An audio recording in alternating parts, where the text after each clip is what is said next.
To everybody's watching in right now, this panel I think is extremely exciting because everybody here, the main demographics of people joining us today, you guys are probably still in school. You guys are probably still in university, but we just graduated as well. I'm probably considering this entrepreneurial route, yeah? And I think this panel really allows us to dive into that and understand what goes behind the scenes. So yes, today we have Darius, the co-founder of 99 Co. How are you, Darius? Very good, thank you. How are you? Awesome. To everybody who's tuning in right now, if you guys didn't know, Darius actually started another startup right after school, all right, once he graduated from school, called 10 Cube. And he actually sold it away, right? So Darius, can you share with us a little bit more about 10 Cube Wave Secure? Sure. We started the first company. I started the first company with two of my co-founders. We started working on an idea while we were still in university last year, about to graduate. It was basically at that time, there was before iPhone or before Android was there. I think if the audience today are students, then probably you're too young to remember the Nokias and the Blackberries and the Windows Mobile. But those were the phones we grew up with. So it was very easy to lose a phone, and it was very expensive. Phones are very expensive, and one of my co-founders, he lost his phone, and we decided to do something about it. So we made this piece of software that essentially allows you to track down where the phone is, who is using it, remotely pull up the data, remotely wipe off the data in case it's sensitive. So that's basically the product. We built it for 5 years, and then we sold it in the end to McAfee, which is the antivirus company. So that was my first startup. Awesome.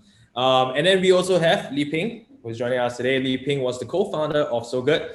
I remember, there was a huge frozen yogurt, froyo craze back in the day. I would always go to Sogurt, not so much for the yogurt. I'm not a yogurt fan, but because of the pretty girls. And today I know you have started a new culinary adventure called KARA. Could you share with us a little bit more about KARA? Okay, as you can see, it's dinner time, right? I haven't had dinner, Well, there you go. That's one of our dishes that we have, Wagyu meatball pasta. Wow. So KARA, it's actually our flagship store for Sogurt. The Sogurt bar is still there. I mean, I'm sure if you've been before, you remember the self-serve bar that, all the hype 10.5 years ago. That's when I started. And KARA came about actually not that new anymore, 3.5 years ago. Okay. Yeah. We occupied the same space as the one that we were at initially for Sogurt, which is the 2-story shop house along Bukit Timah. Yeah, so how the idea came about was because at the time I realized that, the froyo trend was going down a bit. And I realized that it is a bit of a waste of a space because you can imagine a huge shop house, right? 2 floors, and we were selling one product. Yeah, so I decided, okay, let's do like a cafe. And that time, the cafe scene was like, up and coming lah. And so that's where I decided to create an entire new dining experience where, people can enjoy their frozen yogurt with, other desserts, plated desserts and food as well. So that's how KARA became like an all-day dining cafe. Awesome. And very much similar inspiration as Sogurt, because I got the inspiration when I was studying in the US in LA.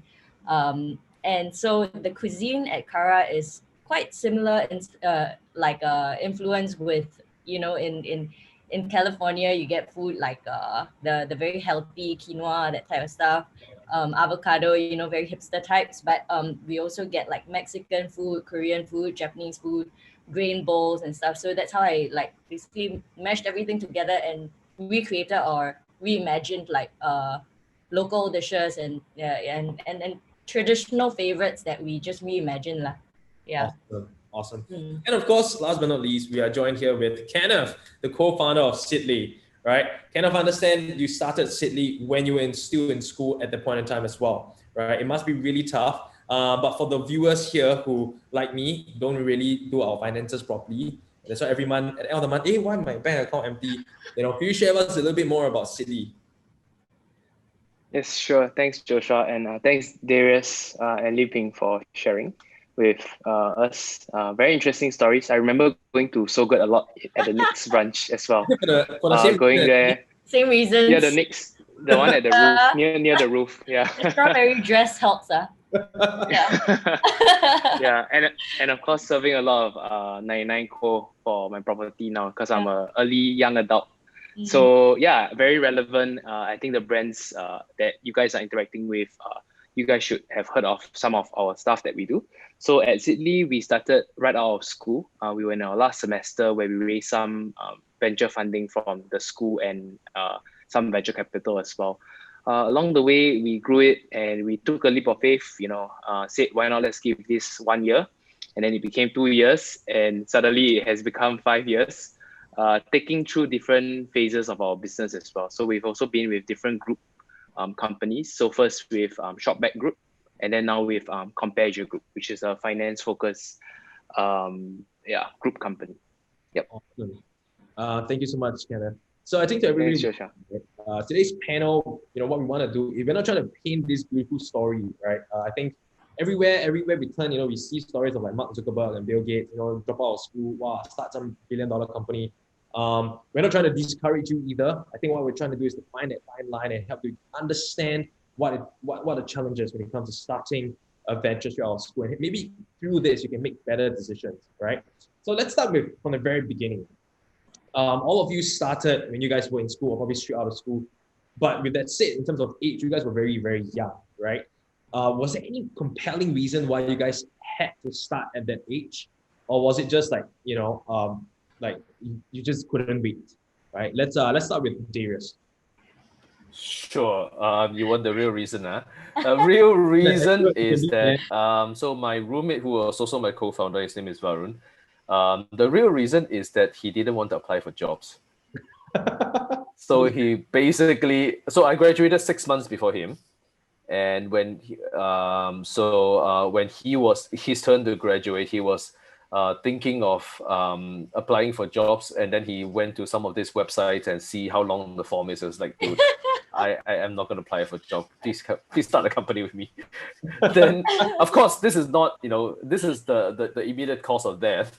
But the long-term cause of death is that it is, it's something that we've always thought about. We've already tinkered with projects and ideas and worked on prototypes and wrote business plans, and we've done all that work for like a year or two before that. But the real trigger was that he didn't want to apply for jobs. So and I felt like I had nothing to lose. I was doing a graduate internship at that point, and then the salary wasn't that high.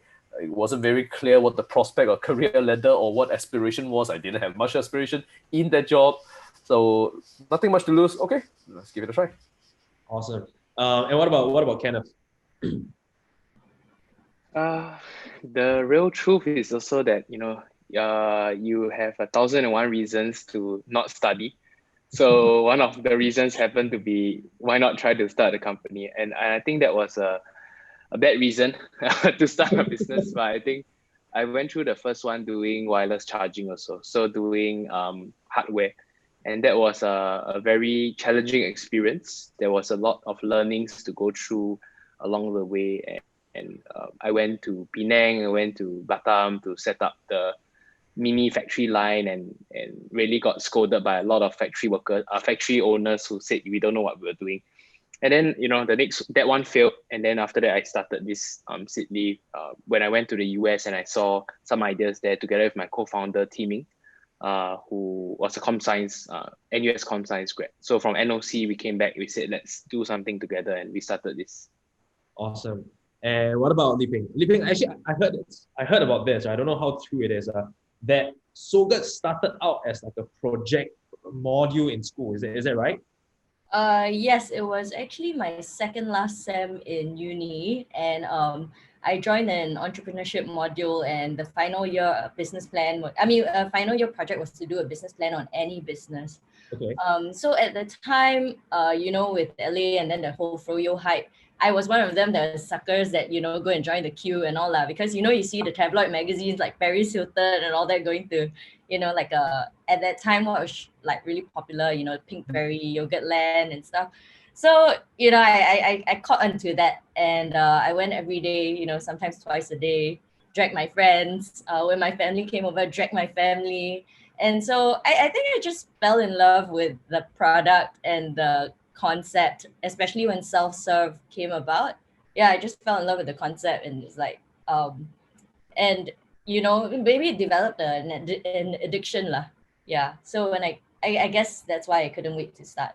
Yeah. Okay. But of course, similar reasons also to Kenneth and Darius, Darius' co-founder, is that I just couldn't imagine myself in a corporate job. I didn't really know or want to apply for interviews and stuff, and even the prospect of like having to wear the collared shirt. I don't know, in my mind, like, you go office, you must wear the collared shirt. I feel very suffocated, So I guess I knew that I wouldn't be able to thrive like in a corporate job.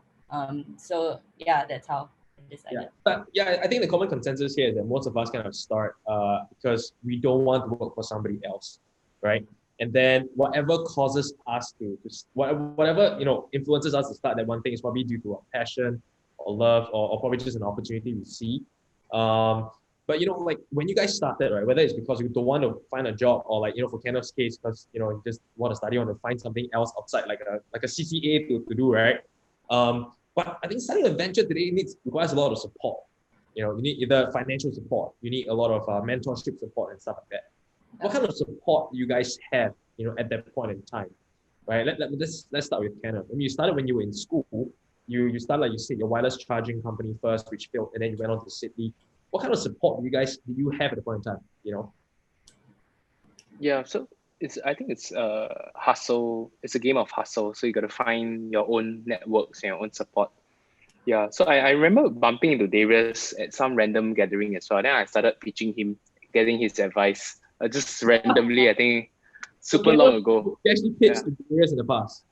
Yeah. We met at the president invited us to there was this thing where Lee Hsien Loong came down, and then a bunch of entrepreneurs then I started selling the idea for the wireless charging thing. I don't know if you remember. Then the carousel guys as well. So just bump into them at events and just start telling them about things. And slowly, I think they may not remember you immediately, but sometime down the road, you can get more ideas and stuff.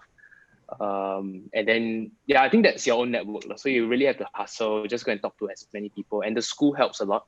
So be it any school, I think there should be an entrepreneurial club right now. And I think even events like this, attending it, learning from the speakers, and I understand you guys are on some sort of platform as well to network and interact with each other. So I think those are good platforms to start building your own support network, because everyone needs a different support network. Awesome. And Philippe, when you started Sogurt, there was probably a lot of high capital injection required. Yes. Yeah. How did that happen? I think it's a bit crazy. Perhaps like ignorance, I didn't really understand the concept of how much it takes to start a retail store in Singapore. I did do the business plan, which requires like some sort of financial projections and all, but I guess at that age, I was 22, not fully understanding the concept of money. That's why there's stuff like Seedly, thank you. So I think like in terms of financial support, my parents really stepped in to support me at the start. It's because I think I couldn't stop talking about it. Yeah, even when they came to the US, it was all I spoke about. It was what got me excited. Even when I got back even before graduation, like the second semester during the summer break, when I came back, I'm like, I don't want to go back to school. I want to start this froyo shop. Like, I'm ready to start. And so they encouraged me, you should go back to school. You just have one semester left. And so, that shows how enthusiastic I was about the idea. And I think because the idea just, took a hold of me. So I just kept talking about it. And I guess they were convinced also that, it's something that could really, that if I was so confident in it, then, they gave me their support. Right. Yeah. And so they're investing in their passion for you at this point in time. Yes. Right. Yeah. And so I think I want to ask Darius, right? I think for a lot of the audience here, they want to find that support out there. But what kind of support do you think is the most important for a young entrepreneur? I think for you, having exited your first startup and now on your second startup as well, you've been through 2 startups. What was the most crucial support for you for both startups? So I'll be candid because I think I've lived a little bit older, a bit more of an uncle in this room lah. So I'll be candid. First of all, I think I'll want to roll back to say that the reason that we started a company, meaning don't want to apply for a job, is a terrible reason to start a company. Please do not do that. That's a negative example. Do not do that. And number two, in general, I would actively discourage you from starting a company straight out of college or in college. Please don't do it. Yeah. So if you want to ignore my advice and go and do it anyway, great, good for you. I wish you good luck, but don't do it. Okay? It's a terrible idea. Please go and join. If you're really interested in startup, go and join a startup and see the struggle and understand the struggle. Secondhand experience is much cheaper. You get to experience and see much more and learn much faster. So now, all that said, going back to your question, what kind of support is the most important to look for? Honestly, I wouldn't think of looking for support. It's not a priority question. I think if you're thinking about what kind of support can I get, you shouldn't be doing it at all. The first thing you should be thinking is what am I building? What do my customer want? Do they want it? If you can't answer that question, then support doesn't matter. Yeah. Right. And okay, so just to touch a little bit more on the support element of it, right? What about parents here? I think parents nowadays starting to become a lot more open to their children going down the route of entrepreneurship. What was like your individual experiences like, right, with parents? I mean, like, did they have like super violent objections against you guys going down the route? I mean, for Lipe, I mean, you mentioned like your parents saw the passion behind it, but you know, did they like, wow, hey, don't I want to find a job better? A question for me, right? I think anyone can answer. Yeah, I mean, since I went down that route of receiving parent support, financial, I think that is also, on hindsight, I would not have done the same. There's just too many blurred lines, and you know, being a daughter and you know, being them being my investors, it's just, and living in the same house, you know, it just crosses a lot of like different boundaries and different lines, and so you know, that started I would say a 6-year struggle relationally, trying to figure out where we stand and you know, who we are and stuff like that to each other. So it's not really, I wouldn't, unless, actually I just wouldn't advise to take parent support, because then yeah. All right, what about Darius? Do you face any parental you know? Yeah, I think fortunate for me, I think two things. One is that my parents was not that involved in my life in a way, so they was too busy with their own. So they pretty much left me alone. Even in university, that was the case. Second thing is that, cutting a long story short, my parents is gone through kind of of course, a bit older generation. They gone through a lot of pain in the early days themselves. So my father was a Indonesian Chinese, got kicked out of Indonesia because they didn't like Chinese, went to China, went through the Cultural Revolution, then went to Hong Kong, and like the whole story. But basically, they gone through a lot of famine and a lot of pain, and I think they understood that. I think they knew that it was going to be tough, and they knew that this was going to be a problem that we have to crash through. I think that, but they kind of liked it that way. So they kind of just let me run into war myself, and happily let me bleed, which I think in hindsight is a good thing, I suppose. It toughens you up. So, yeah. Awesome. Kenneth, anything to share as well? I think just one last thing to add on top of what they just shared. I think it's not a natural step for people to take to start businesses. So I think naturally there's a lot of risks. Starting with any parent, usually it's very scary for their kids to take risks, right? But I think for myself, because my dad was an entrepreneur as well, so he started his own paper trading business. So I think very fortunate to have him to help out, give some feedback and advice, just general business advice. Yeah. So he pretty much believed in you because on top of he was an entrepreneur as well, and so he kind of saw it in you as well, right? To see that. I think he's seen some rewards also. So I think the risk reward idea made some sense to him, and why not try it early in your life when the opportunity cost may not be so big. All right. Okay, so for Kenneth, Darius, you guys both started. You guys were still in NUS at the point of time, and you guys were juggling school while you guys were starting your startup, right? Like, I mean, we already know how tough university can be already, right? On top of that, still running a startup. Like, how do you manage your time in that, in that phase? The honest answer is you have to choose one. So so my last semester was really quite bad. It's just trying to get through school as soon as possible. Then go out there and continue running the business Time on the startup. full time. Yeah. Or in my case, I got lucky lah. So if you get creative, you can hustle your way out of it. I was from electrical engineering.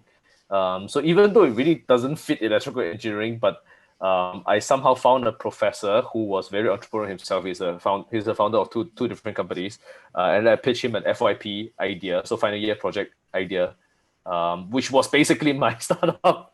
And then he said like, okay, I'll give it a try lah. So he was very open-minded. It was not really so much research and engineering that which was supposed to be the case, but he was willing to let me. So that allows me to free up at least half the time that was supposed to go into that FYP, into actually doing this startup work.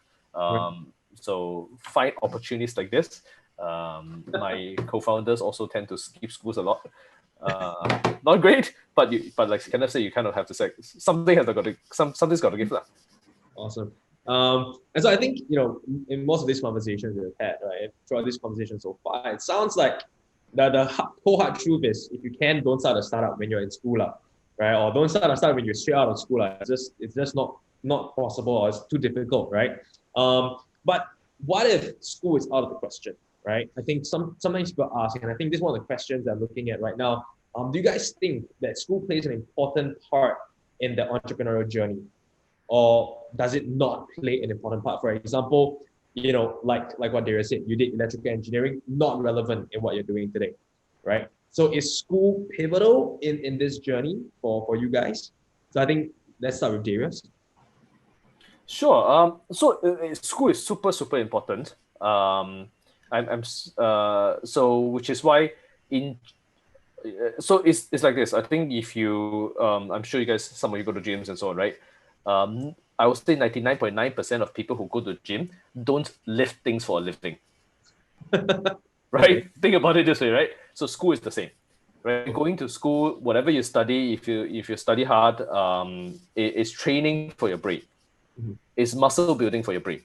And even though you're never actually going to use that thing that you learn in school, it gives you a lot of a lot of thinking power in terms of how to think about certain things. So a lot of stuff that I learned from engineering, even until today, I would think of, for example, I think of marketing in the set in frame it and think about it as a control system, as a feedback loop.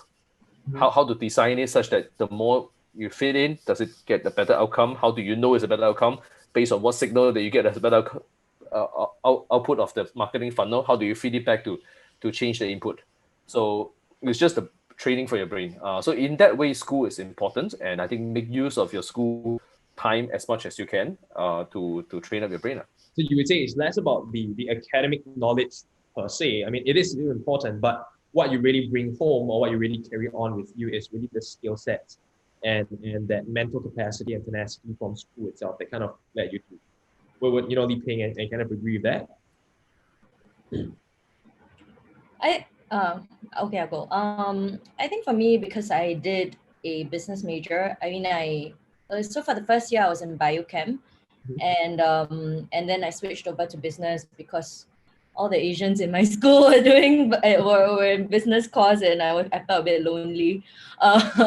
Yeah, but I think because a business course is quite general, so I feel like it definitely helped to train my brain to think in a certain way. But I think the big thing that came out of my school experience was the networks. I think that I built from there, and the CCA the extra activities around that. I think school is a great place. It's like a social experiment kind of thing, So it, like creating kind of like opportunities for yourself to explore how entrepreneurial you can be. For example, for me, at that time, everyone was into raves, And so I would be the one that puts everyone together. So you test out your skills like marketing, advertising. You need to source for your tickets. You need to put everything together, logistics and all that. And so, I mean, at that time, I was just having a good time putting my friends together, for everyone to have a good time. But now looking back, I really I picked up a lot of like soft skill. I mean, hard and soft skills from there. Yeah. And what about Kenneth? Kenneth, I understand you were captain of the varsity team. Is that right? Yes. And Yes. understanding that's the case, I mean, you're an athlete, right? Has your experience in school and being in a varsity team, supported you as well in this journey? So I think broadly, school helps you with communication because you have to go through school with like project work, teamwork, and I think for myself, because I played in the varsity tennis team, so very competitive, always want to win. Every year we've been winning, so we must make sure we win.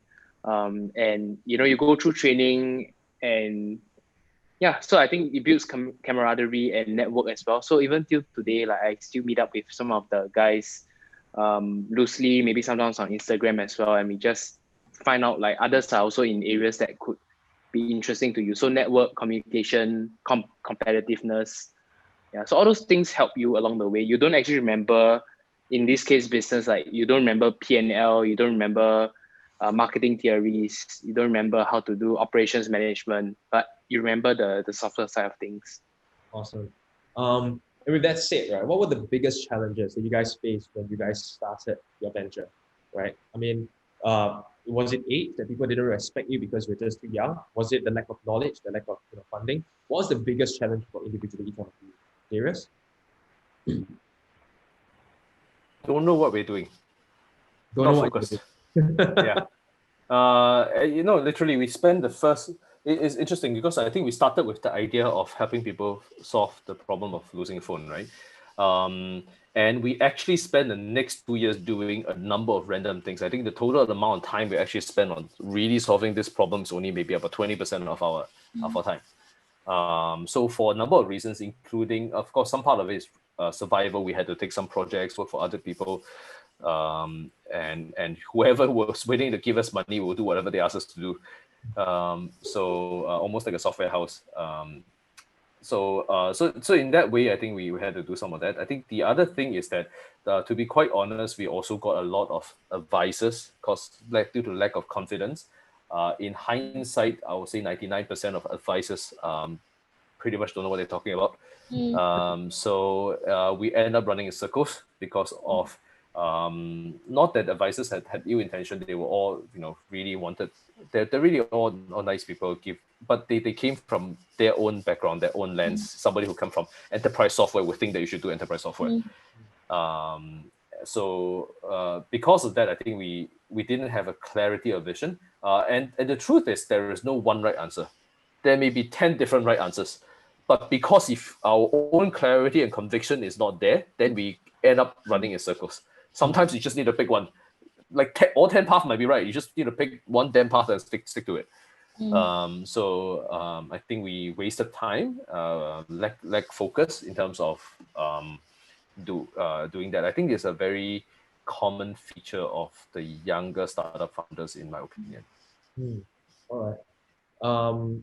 And how would you say you overcame that challenge? All right. I mean, this is going to take a bit of time. So, just for the sake of time. I did it the hard way. I wasted time.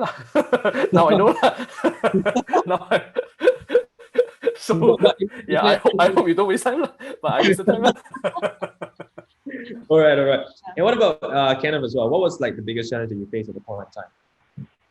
Yeah, I think quite similar to Darius, not knowing what you don't know, because really you don't know what you don't know. And we went through the hard way, not focused, everything you also want to do, not enough resources, then realize you're very stressed because you try to do everything. Then actually at the end of the day, it's actually saying no to a lot of things. So something I learned the hard way when we joined Shopback as well. So Shopback guys are from ex-Zalora guys. So Rocket Internet, they are a lot more focused. They want to win the market, so they know what they need to hit to win. So then from that, then we also internalize a bit of that and realize you actually just need to do maybe one or two things damn well, and then everything else doesn't really matter. You learn the hard way. Awesome. And Li Ping, what about yourself? Yeah, I think I resonate with both Kenneth and Darius that clarity of vision is hard to come by, especially the earlier years. I have also had my fair share of experience of consultants that, at a young age, when you hear someone is a consultant and they're the experts, right? You think they're really the experts. So it did make me go around many, many circles, and also chipped away at my self-confidence. And but actually after that, I mean, after years of experience, I realized, hey, I'm the business owner, I should know better about my business because this is my baby and something that I birthed, right? So, I think that was something, but also hindsight is 2020, where if I didn't go through that, all those rounds, I think, I would not have come, I wouldn't have landed at that clarity. I think it could have been shortened. I think that the pain could have been minimized, but I think it was a necessary part of the process as well. Yeah. And yeah, I think it's just about that, having that confidence of and clarity of that vision. That was tough in the earlier years. Yeah, but actually another part for mine, especially just now I was sharing about like receiving funding from my parents. I think that was another, like, well, the biggest challenge for me actually, because the emotional toil and labor of, feeling as I mean, in the journey of entrepreneurship, you experience failure, you lose money. We went some years just in the red, and it's scary. Like month after month, you see minus 5 digits, 6 digits, very scary, very, very scary. And knowing at the back of my mind that, hey, this is my family's investment, this represents their faith in me, I let them down. So I think that emotional and mental aspect really was something that I had to work through. My sense of guilt, my sense of not living up, and comparison to others who are doing much better. Yeah, so that was really, really tough. Yeah. Right. So yeah, and I think like what I've all shared, one of the most common challenges that entrepreneurs face is like what kind of very, very successfully said, not knowing what you don't know, and like what Darius said, making mistakes until you get it right. But that process can be painful, and along the way, like for me, having to damage relationships with the people around you, even like tarnishing or just affecting the relationship with your family and friends, especially the money if you're taking funding from them. So that journey can be very, very tough, right? I think everybody's watching here, which is why this whole digital summit is what this is what it's for, But looking back, you've seen those challenges, you've seen that painful journey. What would you guys have done differently, right? That you feel could have made things easier for yourselves, right? So maybe Darius. I think, of course, in this hindsight 2020, right? One is to stick to your guns. So I mean, this is a direct reflection of what I was saying before, right? Not running in circles. By the way, just to add on, this includes investors. If you so my experience is that not of course you have like advisors, people with gray hair, people who seem to know what they're talking about, presentable. That already is convincing. Wow, imagine people with money, people who are giving you money. Even more convincing, right? Like you think they should know, right? Actually, not true, lah. Most of the time, it's not true, lah.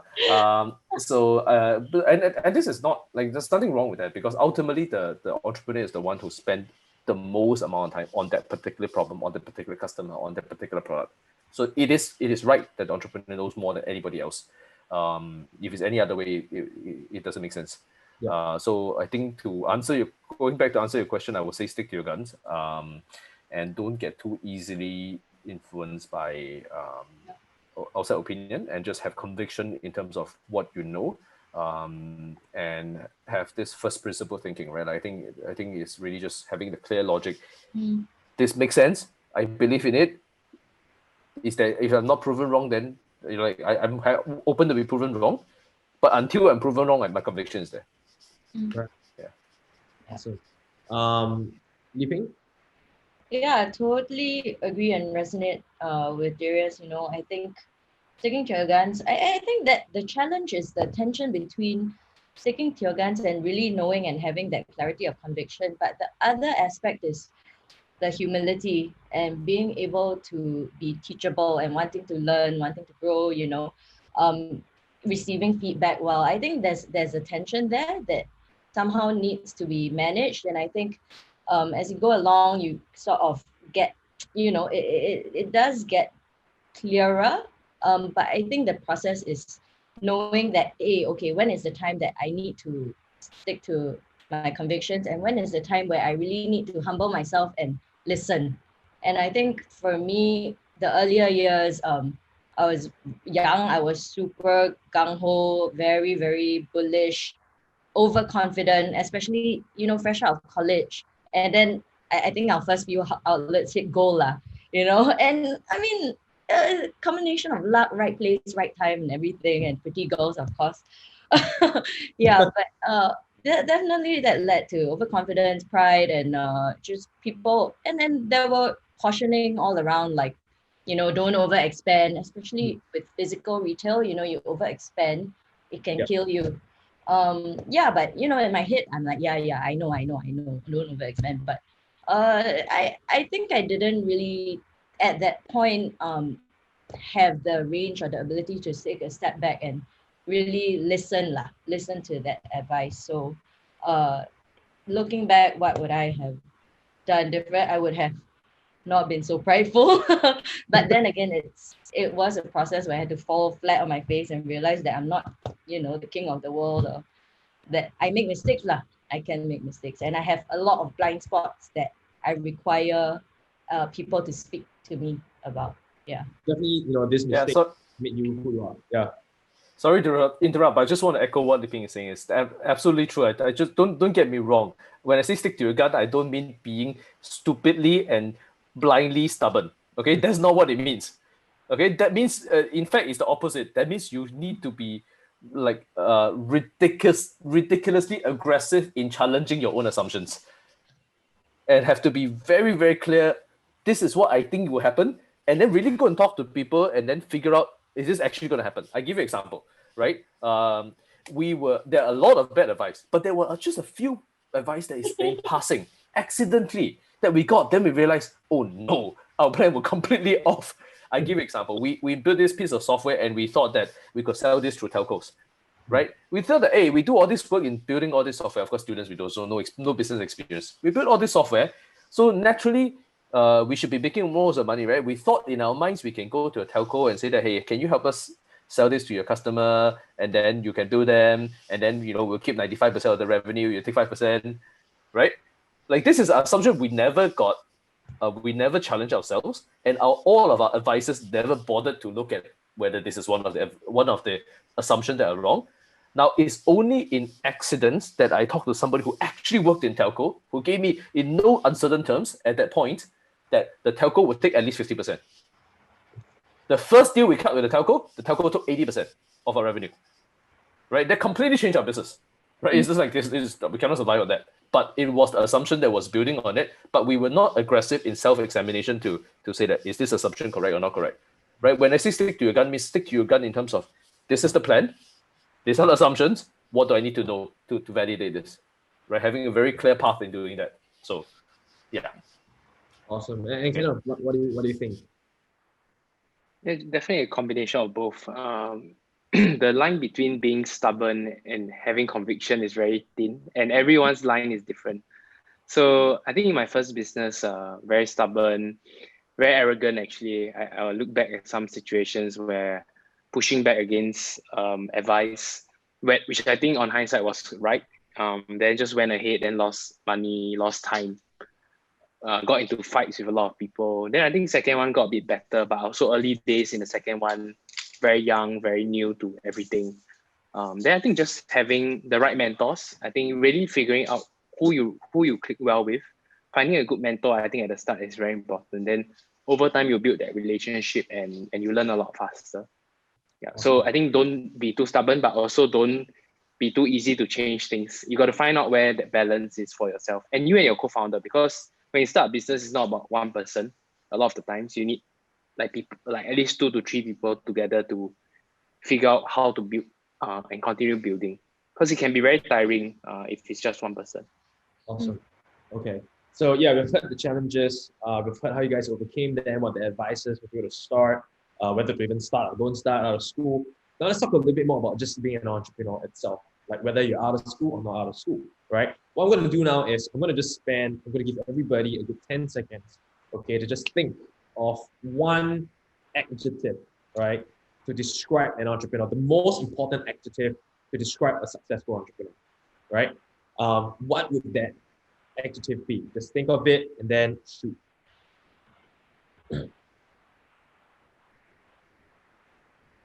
Anytime you want. Maybe I can start first. Yep. Yeah, the adjective would be conviction. Okay. Because I think you have to go through a lot of crap, ups and downs, but a lot of downs to push through the ideas, and a lot of resistance. So Okay. Conviction would be the word. Awesome. Li Ping, what do you think? One word, mad. Have to be a bit mad. But no, I mean resilience. I would choose resilience. Yeah. Would you say it's the same as conviction, as what Kenneth said? I think that conviction definitely comes to play lah when to enable you to have that resilience. Okay. And Darius, what do you think? Technically not an adjective, it's a more noun. Cockroach. Yeah. In the same vein, Yeah. but Yeah. survive. That's The a great one. survivors That's a are great the one. ones who Yeah. end up Yes. actually building something. Totally. Yeah. You're a Survive. survivor, not a hit, right? All right. And so, I mean, pretty much what you guys said, like, pretty much the same thing, you know, conviction, resilience, and yeah, cockroach, being that cockroach, I think, Yeah. you know, that is essentially having that drive to just keep moving forward day after day, no matter how challenging it is. So yeah, man, to everybody who's watching in right now, you heard it straight from these three incredible entrepreneurs. I think it's resilience, it's conviction, and like what Darius said, you gotta be a cockroach. You know, you gotta survive everything. So we're gonna go now down to the questions from the floor. Let me take a look at the questions that we have. Any questions? We have one that was sent in earlier. What do you think makes a startup successful? Right? Is there like a subjective way or a quantifiable matrix to gauge how successful your startup is in the industry? Yeah. So I think, how will you judge whether a startup is successful or not? What do you guys think? Maybe Darius, because you've done 2 startups. You have the most amount of startup experience here. Yeah, this is a surprisingly difficult question because success is the definition of success is personal. Mm-hmm. What is successful to one person may not be successful to another person, and I think you can come up with your own definition of success. There are businesses that have been that has huge amount of not even businesses. There are things that have huge amount of impact in the world, but may not make any money. Personally, I think that's incredibly successful. Vaccine for polio, stuff like that, right? So it's incredibly hard to come up with a universally accepted definition of what success is. I'm sorry, I don't have a better answer than that. But let's say, for example, right? Like you said, a vaccine for polio, for example, but it may not be a profitable business.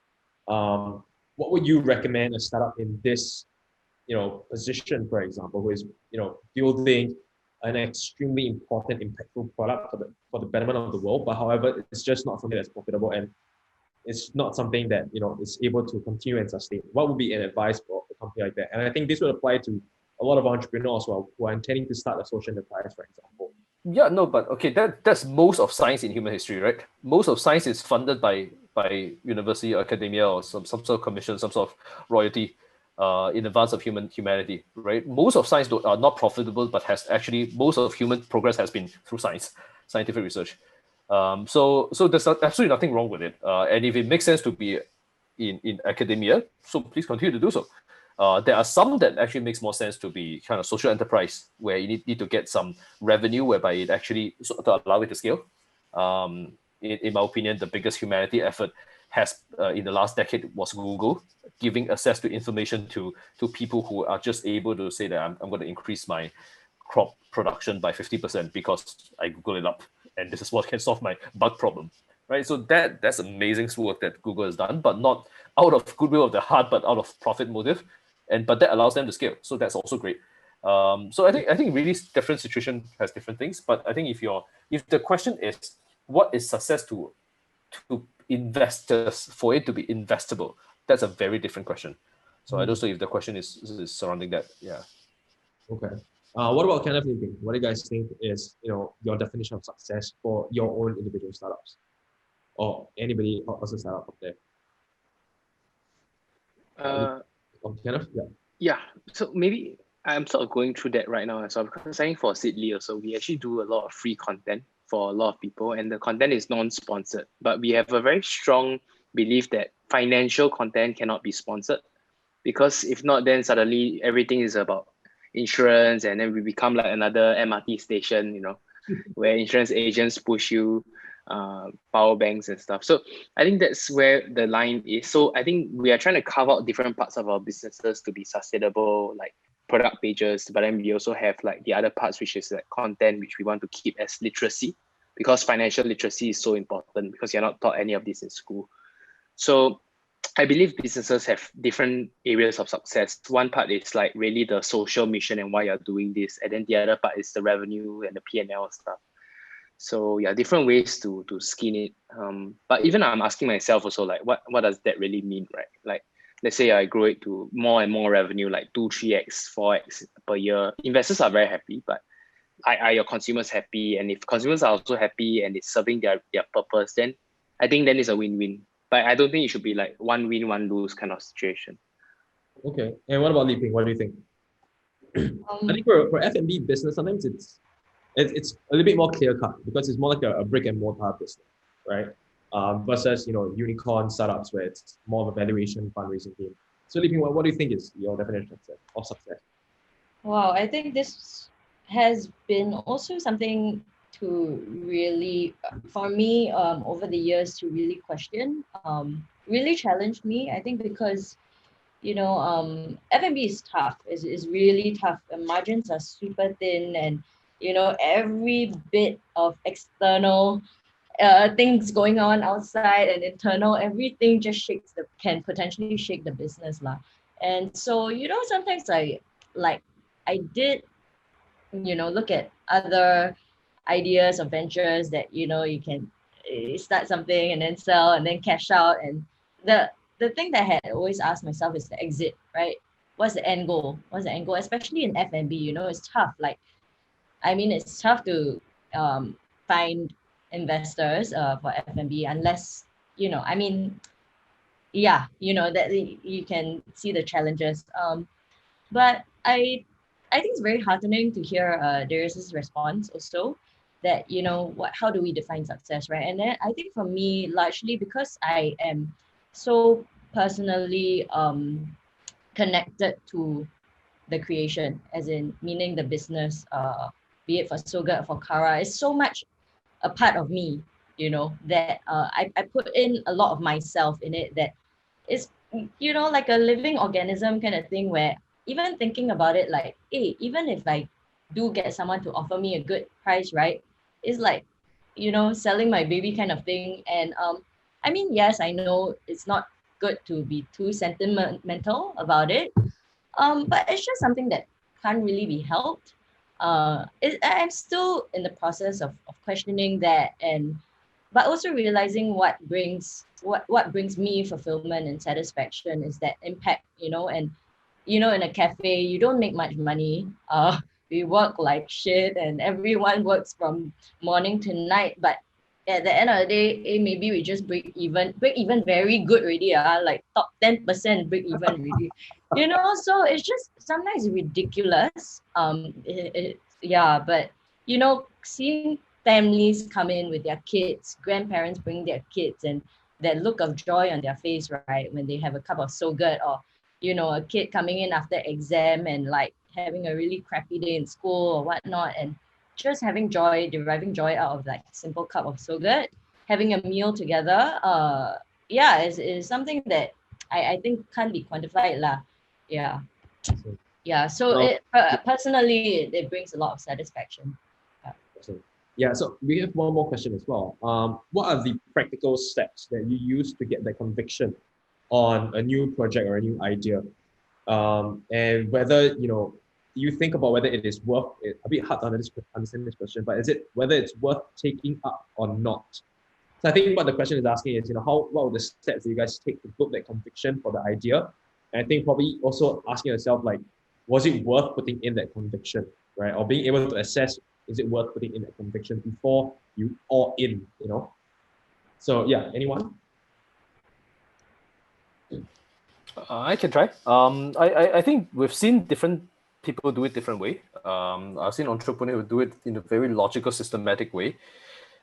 They would think, okay, what are my criteria that are important to me? Does it have an impact? Does it make money? Does it use my skill set? Does it allow me to keep the team small? Sometimes people don't like to deal with a lot of people, so they don't like anything that requires a lot of people. I don't want to do. So and people come with their criteria and then put 50 ideas on the whiteboard and then start shortlisting into 20 and then start actually testing assumptions against those 20 and then end up with one and actually work on it. So it's one way to do this. Another way to do this is there are people who just like, I'm passionate about that idea. I really want to solve the problem. I was born to do this. This is something that I always feel like there's no logic. Logic is never going to change my mind, right? And then they will just go for it. So either ways you arrive at it, I think either ways is okay. I think the second part of the question I think is more important, which is that how do you test and stay convicted? I think that's really the part that I think requires a lot of self-reflection. I don't know about whether Liping or Kenneth, whether you guys are the same. I think the idea of quitting is a constant. It's a constant bang. I think if people tell you that entrepreneurs don't quit, I think it's not true at all. Every day we think about quitting. Okay, so it's a choice that you make every day to go back to the grind, to say that yes, I'm making this choice today, and then that you remind yourself why, and then you think about what is it that you need to believe for that to be worthwhile, and then and some days it might not be, the belief may not be there anymore, and then you kind of need to self-examine to see if that's the time to say that, well, actually, you know what, I've learned everything I've learned, and I've done everything, I've tried everything I tried, and this is not working the way I expected to. Then you go take a break and go do something else. Awesome. And I think we can dive deeper into that element as well, right? When do you say it's the right time for someone to quit, right? Because there is three options. One is to either pivot. I would say there's two options. One is to pivot and constantly keep pivoting until you get it right. But at the same time, or three, and one is to just keep forcing on the same idea constantly until it somehow works out, or you just run out of cash and die.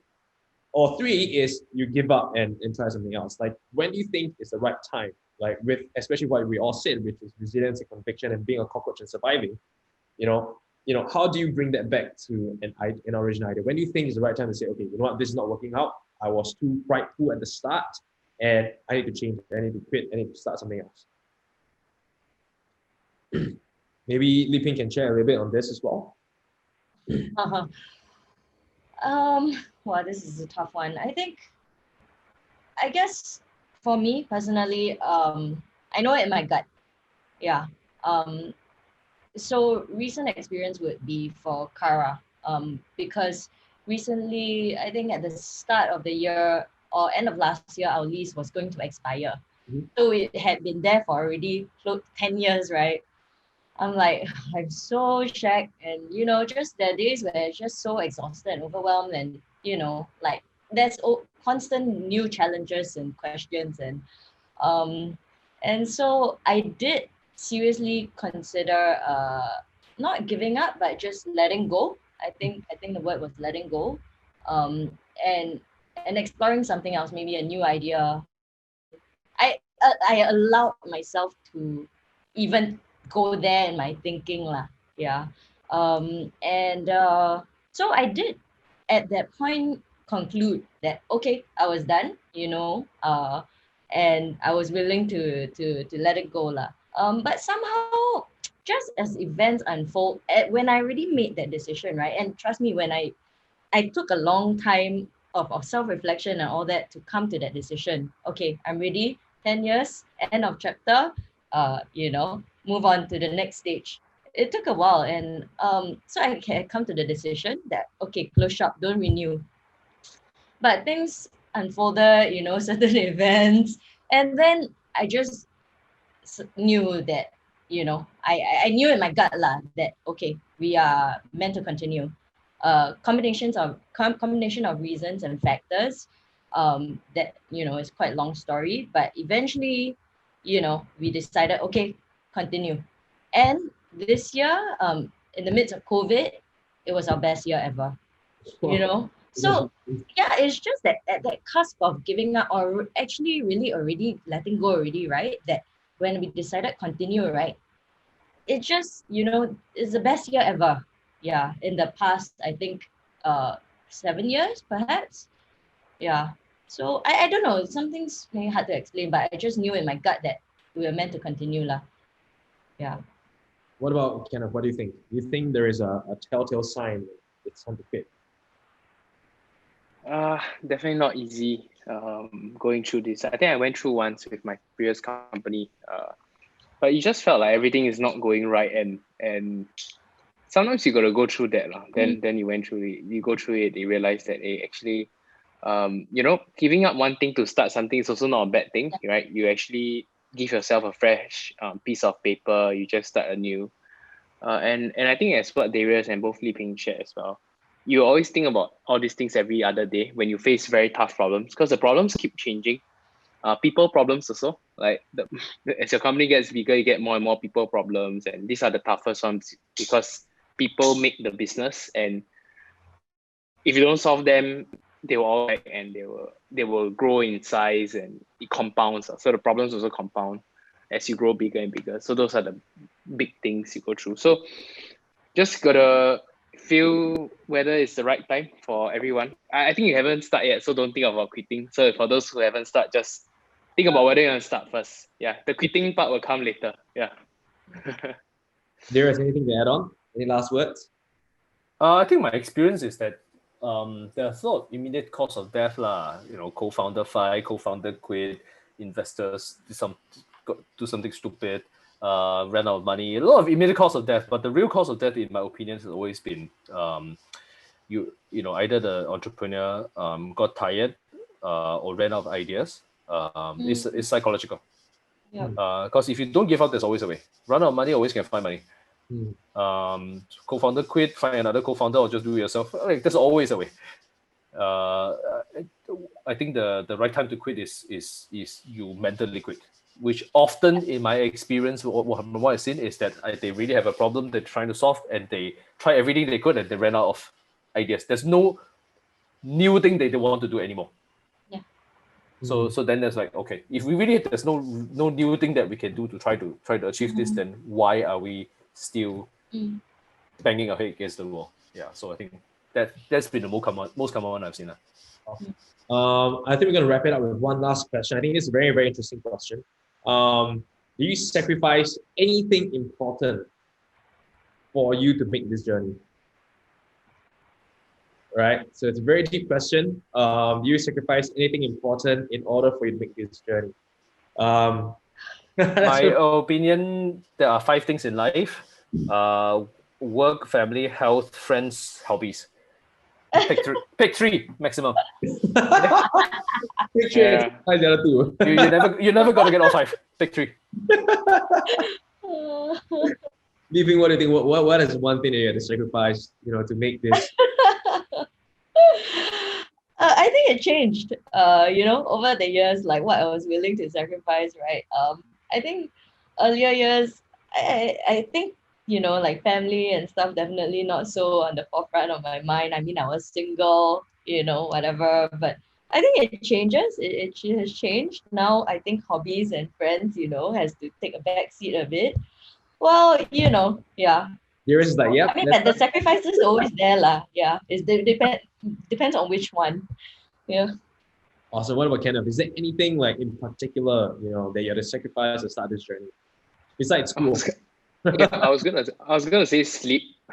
Probably, I'm sure the other two. Yeah, because really, like some problems, right? Like you can't sleep and you have to try to meditate.